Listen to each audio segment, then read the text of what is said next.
J'annonce qu'on va investir 192 millions de dollars pour soutenir directement la création et la production de vaccins au Canada.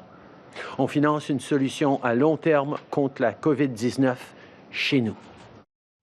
Et Jean-François, ce que vient de dire le premier ministre, ça a des incidences ici à Québec. Medicago, qui va bénéficier de certaines sommes. Exact. Ça fait maintenant plus d'un mois et demi que Medicago travaille sur un vaccin. Ils ont reçu une aide provinciale de 7 millions de dollars en fin de semaine et vont s'ajouter à ça les sommes du fédéral dont les montants restent à préciser. Actuellement, leur candidat vaccin à base de plantes est à l'étape des essais précliniques. Ce à quoi vont servir les sommes, c'est d'accélérer les essais cliniques et ensuite d'augmenter la production. Parce que non seulement Medicago développe des vaccins, mais elle produit des doses. Donc, dans la région de Québec, on est capable de produire 1 million de doses de vaccins par mois dans les installations de Medicago. Si on ajoute les installations américaines, on arrive à 11 millions de doses par mois.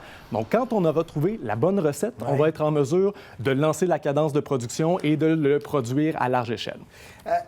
Il y a comme différentes courses. Il y a la course au vaccin, mais en parallèle, il y a peut-être un médicament qui pourrait permettre de traiter la maladie. Exact. La semaine dernière, on vous a parlé de la chloroquine. C'est un médicament qui sert au traitement de la malaria. Aujourd'hui, la France a annoncé qu'elle allait tester ce médicament-là sur 800 patients infectés à la COVID-19.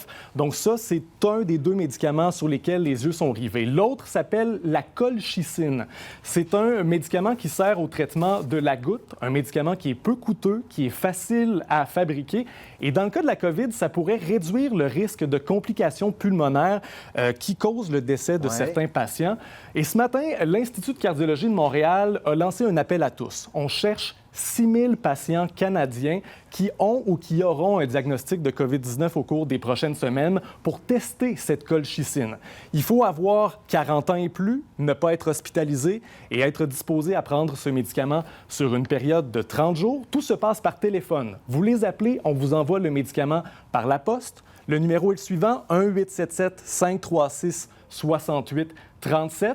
Et les chercheurs sont très confiants, comme nous l'explique le docteur Jean-Claude Tardy. On est très intéressé à faire l'étude extrêmement rapidement. Alors, on veut recruter les 6 000 Canadiens, peut-être 6 000 Québécois, en dedans de 8 semaines pour avoir une réponse complète si le traitement est efficace en dedans de moins de 3 mois.